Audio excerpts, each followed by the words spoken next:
A paz do Senhor Jesus Cristo, seja bem-vindo aí a mais um vídeo no canal Reflexão. Hoje nós vamos meditar aqui no livro do Salmo 127 e a epígrafe ela diz sobre a segurança, a prosperidade e fecundidade, ela vem do Senhor. Meditando na palavra de Deus, aqui do número 1 ao número 5 deste Salmo 127, nos mostra as seguintes informações. Somente o que provém de Deus e tem a sua bênção é realmente valioso na vida. Só aquilo que vem do Senhor vale a pena na nossa vida. Por outro lado, irmãos, se Deus não operar em nossa vida, atividades, objetivos e familiares, nada resolverá e tudo acabará em frustração e desilusão.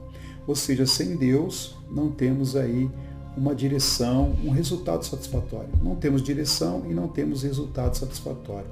Então, devemos, pois, buscar assim as bênçãos e a direção e as direções de Deus, a bênção e a direção divina em tudo, a partir dos primeiros passos da vida. Lucas capítulo 24, versículo 50, fala sobre a ascensão de Jesus Cristo. Antes dele ir ao céu, ele abençoou seus discípulos. E diz o texto, e levou-os fora até Betânia, e levantando as mãos, os abençoou. E aconteceu que, abençoando-os, ele se apartou deles e foi levado ao céu. E adorando-o eles, tornaram com grande júbilo para Jerusalém. E estavam sempre no templo, louvando e bendizendo a Deus. Amém.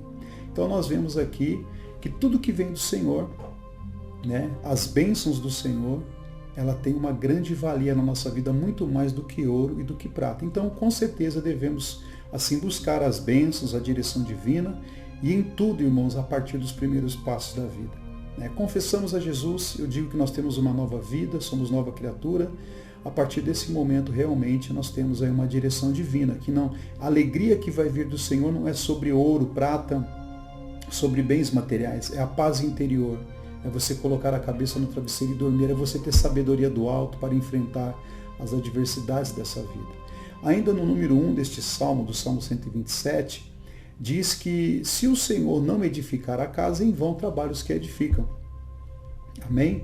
Então aqui entendemos que ao trabalharmos edificando a casa de Deus, devemos ter convicção de que estamos construindo, segundo o padrão e a medida do seu Espírito. Ou seja, tudo que nós formos fazer em relação ao templo, à casa de oração, nós temos que fazer segundo ali Deus, o Espírito testifica no nosso coração. Não pode ser segundo as nossas ideias, planos e esforços puramente humanos, entendeu, irmão? Nós precisamos ter a direção de Deus. Nós sabemos que hoje na doutrina dos apóstolos nós vemos que Deus não habita mais em templo feito por mãos de homens, porque agora nós tornamos templo do Espírito Santo. Aqui nós vemos sobre o templo físico, porque ainda o livro dos Salmos estaria no Antigo Testamento, na Antiga Lei. Então, voltado para isso, para a edificação do templo físico, Êxodo capítulo 25, verso 8 diz, e me farão um santuário e habitarei no meio deles.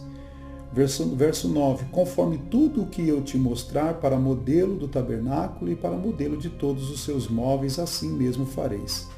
Você pode ler até o versículo 40, que ali vai te dar uma plenitude de como que foi feito, tudo do jeito que Deus pediu, ali Moisés, ele tomou todo o cuidado em realizar isso. Atos dos Apóstolos, capítulo 7, verso 4, diz, estava entre nossos pais no deserto o tabernáculo do testemunho, como ordenara aquele que disse a Moisés que o fizesse segundo o modelo que tinha visto.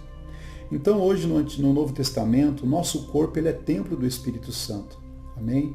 Eu separei aqui alguns versículos dando base disso.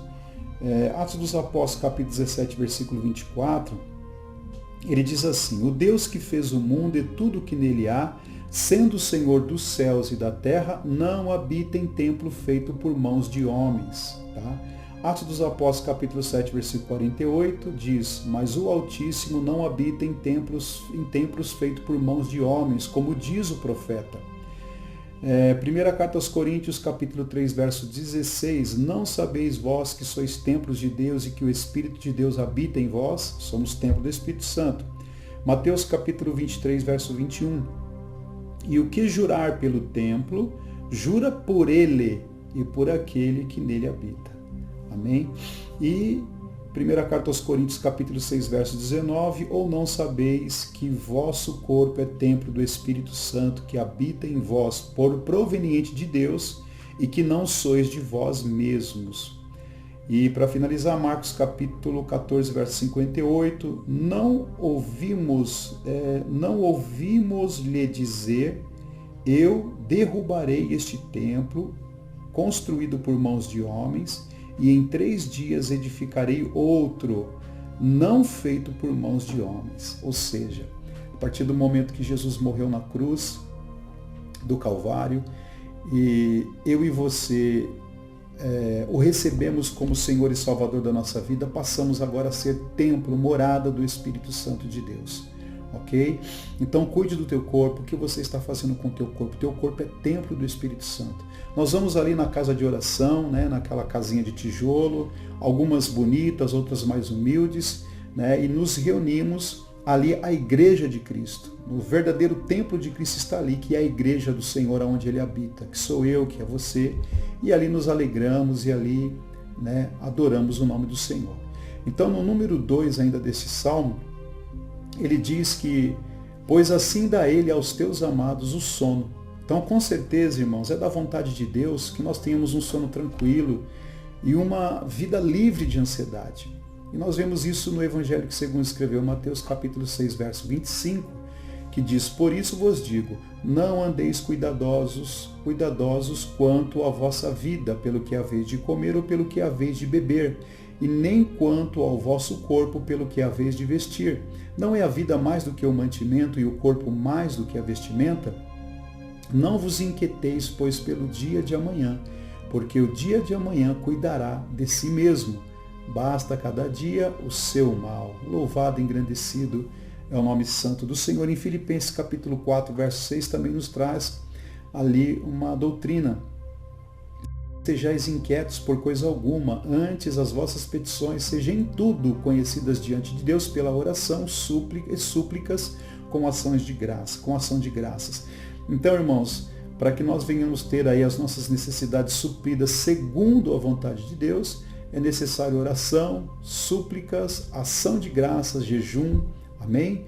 Então o texto também, ele dá a entender, irmãos, que Deus continua dispensando suas bênçãos, inclusive quando dormimos. Você está dormindo, o Senhor não tosqueneja, Ele não descansa, Ele está te abençoando. Por isso vale a pena nos dedicarmos a Deus, por isso vale a pena estarmos ali na dispensação do Senhor. No número 3 desse salmo diz, os filhos são herança do Senhor, tá? E no Antigo Testamento, no Antigo Concerto, né, uma família numerosa era tida como bênção, ao passo que não ter filhos era tido como maldição. Aí você pode conferir isso lá em Gênesis capítulo 30, versículo do 2 ao 18, também Gênesis capítulo 33, versículo 5, e Gênesis capítulo 48, versículo 9. E também em Deuteronômio capítulo 7, versículo 13. Eu não vou ler porque vai ficar muito extenso o vídeo, tá? Então, irmãos, no Novo Concerto, ter muitos filhos hoje, no Novo Testamento, ter muitos filhos não é precisamente uma evidência do favor divino, tá? E o não poder tê-los também não deve ser tido como maldição. Ah, não tenho filho, eu sou amaldiçoado. Não, não é. Uma família grande, irmãos, ela pode tornar-se um pesadelo se os filhos não forem devidamente criados e se não conhecerem também a salvação em Cristo Jesus. Eu vejo hoje famílias aí, conheço famílias destruídas, famílias grandes que os filhos não seguem a Cristo, estão crescendo fora desse padrão e não tem temor, não tem respeito pelos pais, não obedecem, né? Então eu vejo que isso não é bênção, né? Eu vejo como bênção filhos, né, que os pais educam, não é a escola que educa, é os pais que educam e que doutrinam esses filhos nos caminhos do Senhor. Então, não ter filhos, irmãos, pode ser uma bênção. E as pessoas podem se dedicar a sua vida e o seu tempo à causa do Senhor. O apóstolo Paulo passou por isso, eu quero ler aqui na primeira carta aos Coríntios, capítulo 7, o versículo 7, olha só o que diz aqui. Verso 7, porque queria que todos os homens fossem como eu mesmo, mas cada um tem de Deus o seu próprio dom, um de uma maneira e outro de outra. O versículo do 32 ao 33, ele diz o seguinte, e bem quisera eu que estivesseis sem cuidado. O solteiro cuida das coisas do Senhor e como há de agradar ao Senhor. Verso 33, mas o que é casado cuida das coisas do mundo e como há de agradar a mulher. Então ele tem que cuidar das coisas terrenas, proveniente ali da família dele, né, e também se dedicar às coisas de Deus. E com certeza as coisas de Deus têm que ser perfeitas. E com certeza quando nós temos outras preocupações acaba afetando de alguma forma, né, o nosso zelo pela obra do Senhor. Então, todos os filhos de crentes, irmãos, devem ser considerados dádivas de Deus e requerem dos pais uma criação sábia e cristã. Só quando os pais e os seus filhos aceitam e ensinam e seguem os caminhos e os mandamentos do Senhor é que desfrutarão da plena bênção de Deus. É o que está no Salmo de número 128. O Salmo 128 que diz que bem-aventurado, mais do que feliz, aquele que teme ao Senhor e anda nos seus caminhos. Pois comerás do trabalho das tuas mãos, feliz será e te irá bem. A tua mulher será como a videira frutífera aos lados da tua casa, aos lados da tua casa. Os teus filhos como plantas de oliveira à roda da tua mesa. Eis que assim será abençoado o homem que teme, que honra, que respeita, que teme, que tem até medo do Senhor mesmo, porque Deus é um fogo consumidor e não tem o culpado por inocente. O número 5 diz, o Senhor te abençoará desde Sião, e tu verás o bem de Jerusalém em todos os dias da tua vida, e verás os filhos de teus filhos e a paz sobre Israel. Ou seja, coisa maravilhosa é, irmãos, nós como pais, poder aí ver os nossos filhos bem casados, servindo ao Senhor, ver os nossos netos. Eu louvo muito a Deus, em breve quero estar aqui dando meu testemunho, da onde Deus me tirou, porque pela sociedade eu estava desenganado, eu não ia passar dos 20 anos, e hoje estou aí com 50 anos, e se Deus assim permitir, quero ver os meus filhos bem casados, servindo ao Senhor, e quero ver os meus netos. E quem sabe, se for da vontade do Senhor, estarei aqui testificando, né, este vídeo sobre o que eu estou profetizando aqui no nome de Jesus, segundo a vontade dele. Então aqui era isso que eu queria passar para os irmãos, né? O vídeo não pode ficar muito extenso.